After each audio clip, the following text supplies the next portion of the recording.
Charles Karol Nowak, registered migration agent from Nowak Migration.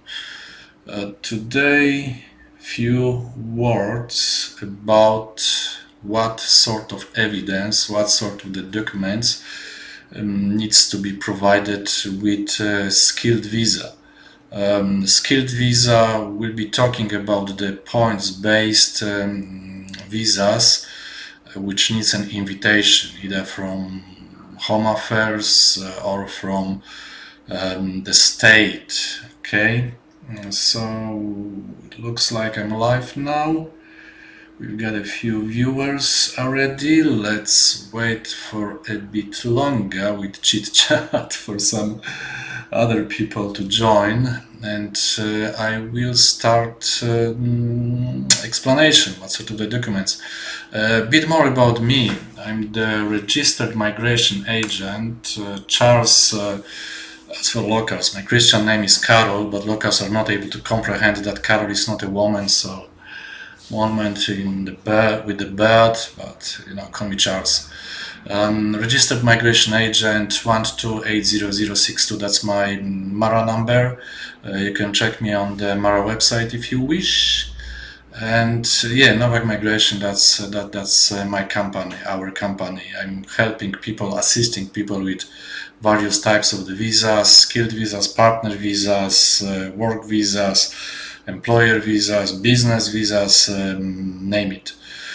If you would like to get in contact with me, with my office, it's contact@novakmigration.com.au, or just give a call 0754059551. All right, let's go ahead with the evidence for the skilled visas. There are a few types of the evidence which must be provided, and there are some common types and then types dependent on sort of claims which you have made in your EOI.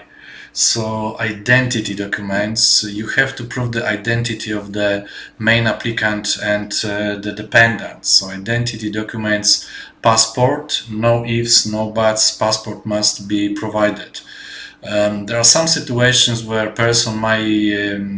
person's passport might expire at the time of visa application. It is sort of fine to provide the details of expired passport, but you will have to have a valid passport at the time of decision. So everybody who is applying, main applicant, dependents, passport. But that's not enough nowadays for the case officers. They need more. Birth certificate, that's another identity document which they would like to see. In some countries there are no birth certificates, so dependent where are you from, you might wish to provide the family book. In India especially, sometimes people don't have birth certificates. School leaving certificate could be considered as the identity document instead of birth certificate. National ID. Home Affairs is asking for the national ID, and they are specifically asking in the application if the person has got national ID, and if the person does not have the national ID, why they don't have national ID. And then depending on the country, there are some sort of the equivalent documents of the national ID. Sometimes there is national ID, sometimes not. In India, again, Aadhaar card. In some countries, in Australia, you don't have the national ID, but you have driver's license, which is sort of considered as the national ID. If you don't have national ID, you can get the 18 plus card, for example, from the transport ministry. What else? Driver's license, of course, in Australia is a must. If you have got overseas driver's license, that could help. Not necessarily, but they want to see all of the identity documents which you might be having. Australian driver's license is a must, because when you will be applying for the character assessment in Australia, Australian Federal Police National Police Check, they are asking if you have got the driver's license. If you have got one, you will have to provide the details of your driver's license, Australian driver's license, with your penal check. Right, so identity documents, passport, birth certificate, national ID, potentially driver's license. All right, so these are the type of the documents which would have to be provided. Character documents. What is the character documents? That they want to see as part of the application that you are a person of a good character. So they want to see if you haven't had any problems with the law in the past. So you will have to provide the penal checks, police clearances, penal clearances, call it. In different countries it's called differently. From each and every country where you and your dependents, 16 years or over, might have spent at least 12 months cumulatively altogether. Does not have to be on one run. It could be 3 months, and 6 months, 12 months in total, from each and every country in the last 10 years. So each and every country where a person have spent at least 12 months cumulatively in 10 years since they have turned 16, they will have to provide the penal checks. Okay, if you are 23 years old, 16, so we are talking about last 7 years. All right, so last 10 years, but since 16 years old.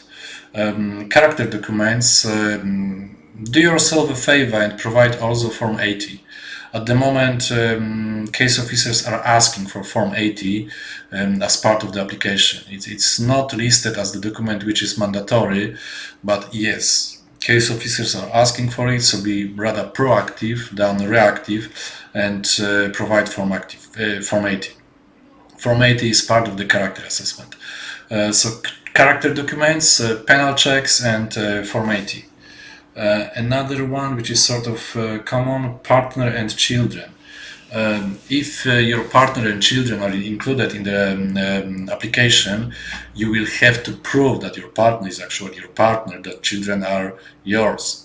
Partner, if you're married, no-brainer, marriage certificate.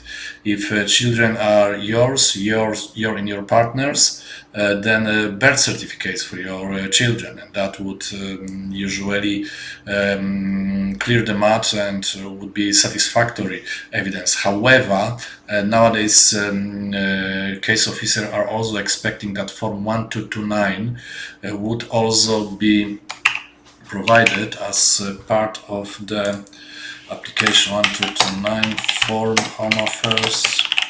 Actually, what is that? Consent to grant Australian visa to a child under the age of 18 years. All right, so again, do yourself a favor. If there are kids under 18 years old, provide also Form 1229. What else? Partner and children. As I said, if you're married, no-brainer, marriage certificate. If you're in de facto relationship, different story. Okay, we do a lot of partner visas, and sometimes it's harder to prove the relationship than get the visa for the primary applicant. 189, 190, 491. You don't have to go with all 4 pillars of the relationship. You don't have to cover 4 pillars of the relationship, but most of that would have to be covered. If you are living with your partner, that's fine. Sometimes registering relationship is helping with if you are not able to prove 12 months of the de facto relationship, but it's case by case. Partner and children, you will have to provide evidence that you are in the relationship with your partner. You don't have to live together, but it's helping if you are living together. Children, birth certificates. If the children are with your ex or your current partner, ex partners, then the other person who is not in Australia, it's overseas, and has got the rights to decide where the child would live, might need to fill the Form 1229, and there are the situations where the other one is not willing to sign the form, and then at the end of the day it's about the court. Court will have to decide where the child resides and who is making a decision, and so on and so on. So again, sometimes it's much easier to get the visa for the primary applicant than to prove the relationship, or than to get the consent from the other partner of the child to get the permanent visa. We deal with that all of the time. All right, and then we have got points, evidence for points. So let's discuss the points now. Where is it? Yeah, okay. So Legend.com, that's the paid subscription with all of the migration regulations, migration acts, procedural instructions. As the migration agent, I have to have it. It's so-called professional library, and all of the legislation, current legislation, past registration is over here. So essentially, as the migration agent, I'm using it on a regular basis. I'm not checking what is on Home Affairs website. I'm not checking the groups, Facebook groups, forums and whatever, what the people are writing over there. I rely on the actual legislation. And with points test for the skilled migration visas, Schedule 6D, 6D, that's where they are describing the points, right? Age qualifications. The time of invitation, time of invitation. Home Affairs idea is that time of invitation is date of invitation, and they are expecting that you would have had all of the documents valid at the day of invitation, at the moment when you have received the invitation. So skills assessment must be valid according to Home Affairs at the date of invitation. English test must be valid, NATI must be valid, and so on and so on. Some people are arguing that, but there was the federal court case, I think it was Federal Circuit Court, I don't remember which one, that some accountant was able to win the case, that for the skills assessment is within the 60 days from the date of the when the invitation was issued, and 60 days after that. Somebody was able to get the skills assessment within 60 days and applied for the visa refused, then AAT affirmed, visa refused, then went to the court, and judge decided that it's within 60 days, not at the day of application. And I don't know what was the whole story. Probably it was referred back to the AAT, whether AAT remitted it back to Home Affairs and whether the visa was granted, I don't know.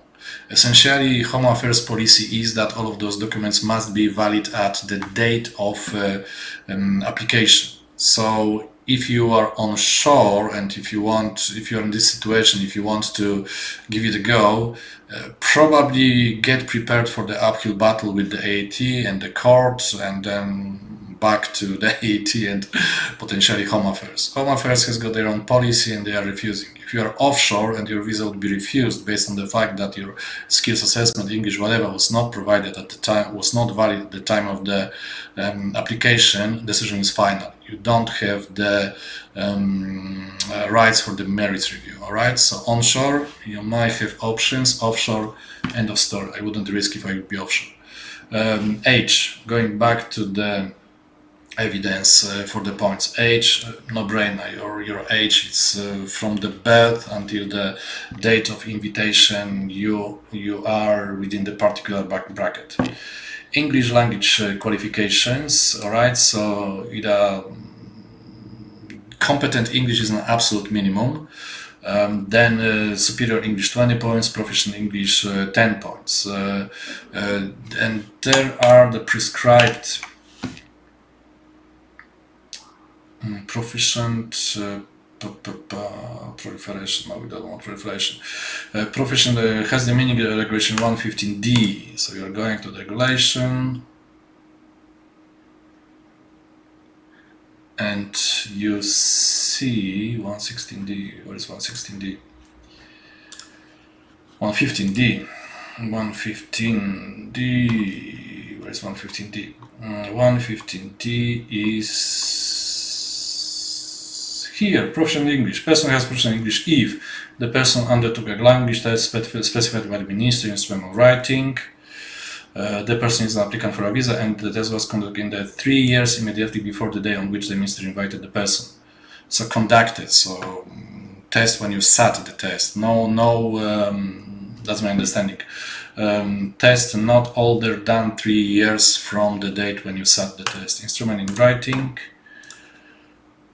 about the tests, what sort of the test, and so on and so on. So that's where everything comes from. If we are talking about the competent English, which is an absolute minimum, a test is one thing, but they are also allowing, if you have got the passport from New Zealand, US, Canada, Ireland, UK, it is being sort of assumed that your English is on the competent level. So you don't even have to sit the test to prove that your English is on the competent level. If you want to get extra points, you have to sit the test for proficient or superior English, and then you would provide the result of your test. If competent is enough for you, you are just providing the copy of the passport that you have got, UK passport, US passport, whatever. The same for the extra points for your dependent. UK passport, US passport. 5 points for having a passport. It does not matter if that person speaks English at all or not. They have got a passport, so assuming according to Home Affairs, they will get the points. Right. So English, a copy of your test results, and PTE. On the PTE, you can see that they write that test is valid for 2 years. For Home Affairs, it's valid for 3 years. Or just a copy of the passport. Employment, all right, overseas employment experience qualifications and Australian employment experience qualifications.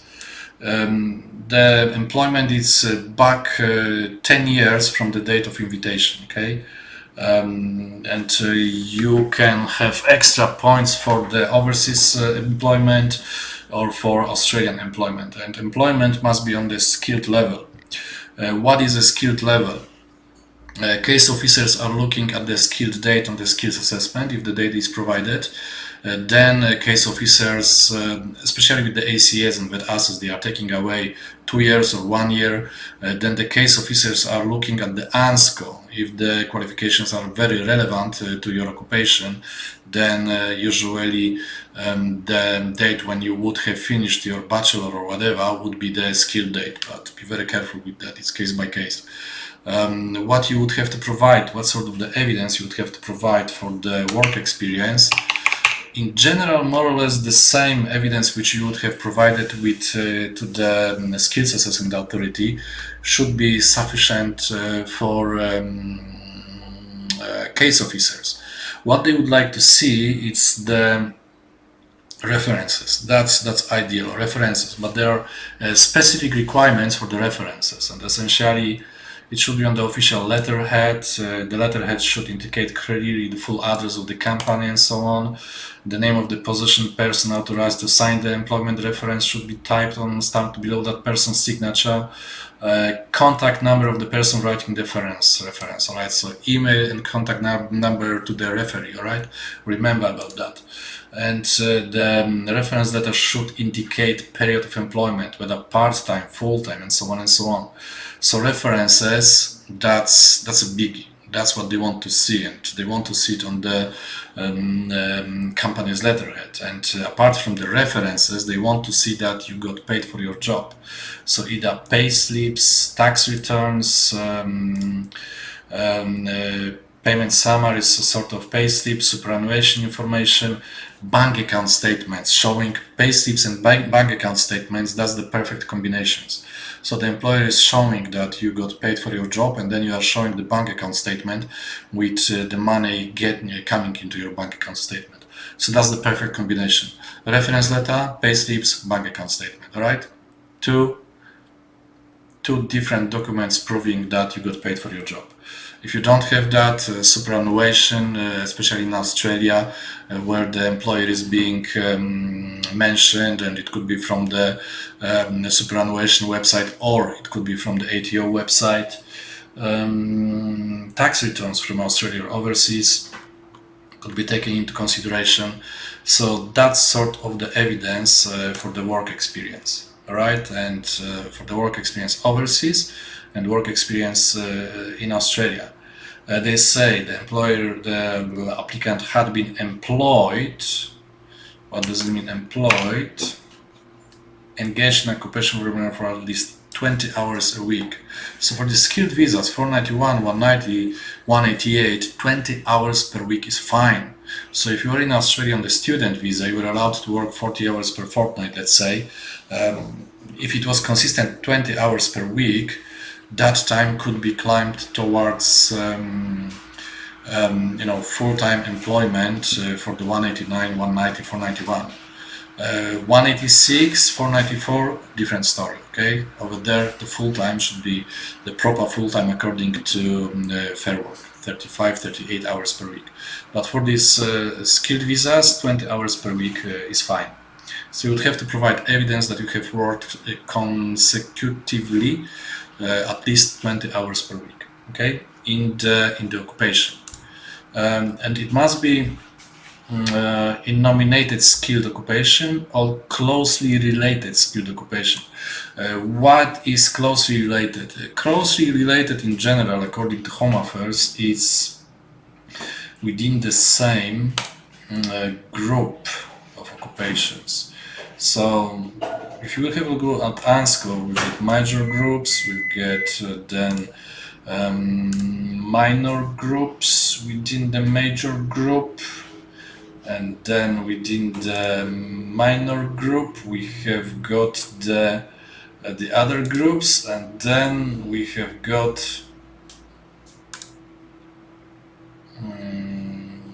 unit groups. So the occupations within the same unit group are considered closely related. So for example, accountants, if you've been working as the if you are applying for the visa as the general accountant and you've been working as the management accountant or taxation accountant, is the same group. The first four digits of the ANSCO code are the same, so these are closely related. There are some exemptions where they may consider the work in the other occupation as closely related, and if you would have a look at the procedural instructions, they say that a university lecturer, if you have been working as the geologist, you may consider that work experience toward your work experience as the lecturer. But it's at the end of the day, it's about writing the story and how the case officer will look at what you will write over there. Be careful if you would claim the work experience which is outside of the unit group. All right, so work experience within the nominated occupation or closely related occupation. You can get points for the offshore work experience and onshore work experience. Points, you can get maximum 20 points combined for offshore and onshore.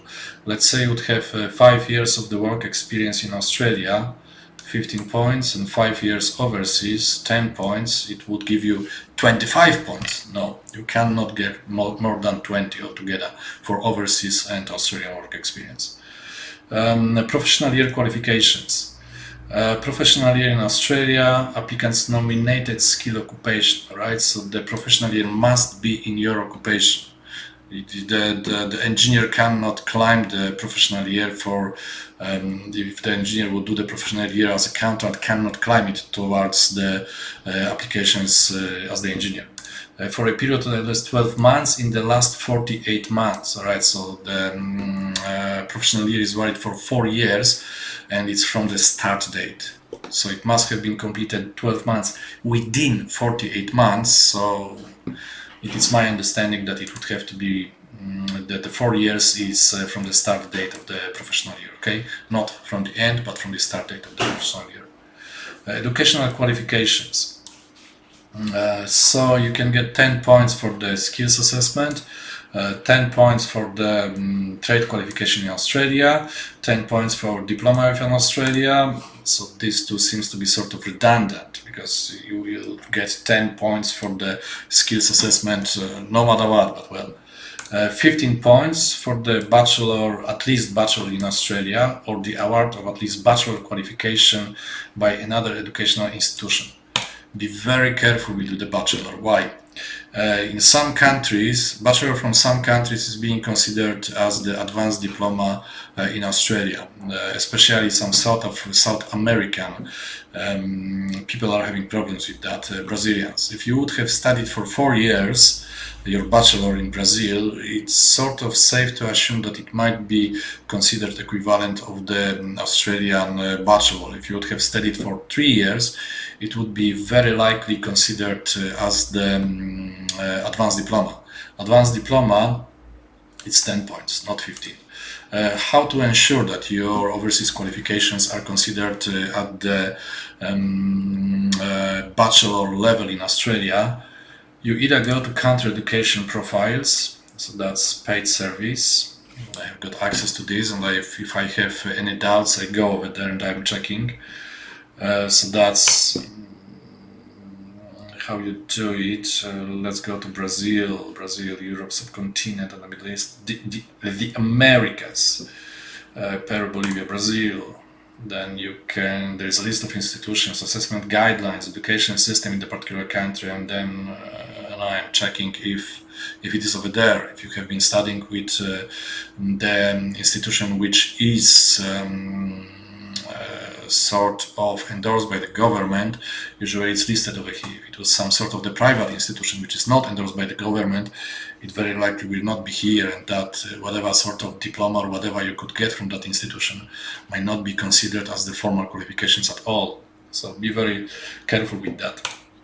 So if he is, and sometimes with the country education's profile, we are not able to get any valid assessment whether it's going to be advanced diploma or bachelor, because quite often they write away it's case by case.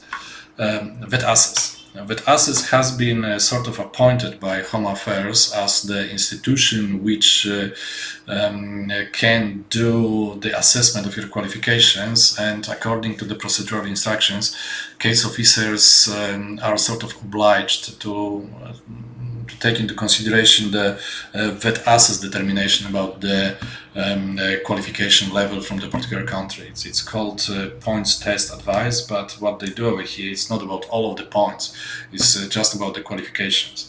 So for extra $289 you can get the advice from Vet Assess what is the level of your qualifications, okay? Home Affairs procedural instructions, case officers must take into consideration whatever is the Vet Assess assessment. However, Vet Assess writes on their website will be taken into consideration as well as the points is not binding on the department. It's not binding, but it has got a really heavy weight. So if the Vet Assess will make a decision that it is bachelor, case officer will go ahead with that. All right. So if in doubt, sometimes it's a good idea to spend a couple of dollars and get the assessment. If you're living in Australia in some particular state, some states are providing the free assessment of the overseas qualifications for their residents, but you will have to Google it whether your state is doing that. So qualifications, what you need to provide is with club qualifications, it's the diploma and transcript, at least diploma of transcript, and diploma of your bachelor, diploma of your master's, transcript with all of the subjects, completion letter. It's quite often very helpful as well. Okay, so these sort of the documents, specialist education qualifications. So this is for the people who would have studied in Australia masters by research or PhD in some qualifications. Which qualifications were these? Specialist educational qualifications. Relevant assessing authorities. It's somewhere here. Specialist is a as master's degree by research or doctoral degree and at least 2 academic years, okay, and bachelor instrument under sub-regulation. So then you are looking what sort of the qualifications: natural and physical sciences, IT, or engineering related technologies. So if you would do the Masters by Research of the PhD in Australia, and of those you might get extra 10 points, which is quite a lot. But Masters by Research, not coursework. Coursework does not count. What sort of the evidence? Completion letter, diploma, transcript potentially. Australian study qualifications, Australian study requirement. completion letter. All right, on the completion letter you would have the information when you have started and when you have finished your qualifications, and it must be at least 2 years of study in Australia. ELICOS does not count because it must be, I show you, it must be Australian Study Requirement Regulation 115F. 115F says that registered courses, all right, so it must be registered course. Total of 16 calendar months, 2 academic years. Academic years is defined as 46 weeks, so 16 calendar months, but 46 times 2, 92 weeks. Okay, conducted in English. In Australia, as the holder of a visa authorizing the applicant to study. Academic years defined regulation 103, as I said, 46 weeks. Completed degree, diploma, or trade qualification. So here is the problem. Trade qualification for some people. Trade qualification, degree, diploma, training contract within the meaning of under the training at least certificate 3 for a skill in major this one. Qualification that the Australian for a skill in major group 3. What is major group 3? Major group 3 is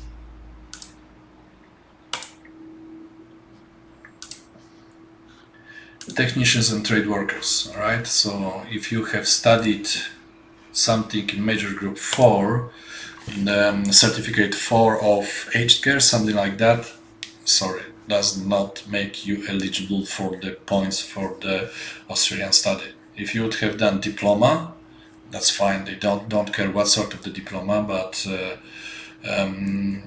certificate 3-4 in personal services, no, you cannot climb the Australian study qualifications. CCL, no-brainer, natty, and you can do the CCL test, but if you are registered as the interpreter or translator with natty, you don't have to do the CCL test. That's also the acceptable evidence. So what sort of the documents? The evidence that you did the test or that you are registered with natty as the interpreter or translator. Study in designated regional area qualification. All right, so first of all, you would have to satisfy Australian study qualifications to be eligible for this one. What's the beauty over here? It's designated regional area as defined now, not long time ago. So if you would have studied on the Gold Coast, for example, a few years ago, for 2 years at least, it wasn't designated area then, but it is designated area now. It's fine. You can very likely climb the points, but it's not only study. You would have to study, live and work in the designated area. So if you would have studied on the Gold Coast, but if you would have lived in Brisbane, you cannot climb the points for that. And they are very picky. They are asking for the completion letter with the evidence that you have studied. Once again, postcode, and they are also asking for the evidence that you have lived at that time in the designated area. Bank account statements from that period of time showing that you made regular purchases on the local shops, essentially local ATMs and so on and so on. What else? Tenancy agreement, that's another evidence that you have worked at that time on the designated area, so some reference letter from your employer at the time. So this would be the type of the documents. Partner qualifications, that's another one. So your partner would have to have at least competent English, once again, passport, UK, US, Canada, Ireland, New Zealand, or English test, at least 6 in each component, in IELTS, 15 PT, or the other ones. And the skills assessment for the same, and they would have to have the skills assessment and the occupation would have to be on the same list of occupations. So if we are talking about 189, their skills assessment would have to be, their occupation would also have to be on 189. 190, their occupation would have to be on the same list of occupations, so would have to be eligible for 190 as well. If you are single, 10 points for being single. If your partner is Australian citizen or permanent resident, again, 10 points for being with Australian partner or Australian citizen or Australian permanent resident. For being single, you don't provide the evidence for being single. Being in a relationship with Australian, passport of your partner, permanent resident, passport, and Vivo check for your partner. Okay, so that's for partner qualification. State or territorial nomination qualifications. You don't provide any evidence for that. If you get the invitation for 190, you get 5 points just for getting invited. The same for 491. 50 points, 15 points for just getting invited. Why they did it this way, getting extra points instead of the same points, but just the invitation. I don't know. You don't have to provide any evidence for the extra points for the state invitation. Balance of the points. Sometimes I'm getting the questions, all right, so I got something but it expired, or I overclaimed but I didn't claim something else which I have got at the time. So at the end of the day, it's about the balance of points, and you might claiming points for something, but then you've got in your sleeve points for something else. So you can sort of replace points for something else instead of whatever I have claimed. So sometimes I'm underclaiming for my clients, and especially with the work experience, that's usually the hardest to prove. So claiming the work experience to lure the state, and then having something else, and providing some other evidence, and case officers are fine with that. All right, so sort of evidence which would have to be provided in the nutshell. All right, we do the 189s, 190s, this sort of the visas all of the time, and sometimes, as I said, it's harder to prove the relationship than the visa for the primary applicant, but we help with that as well.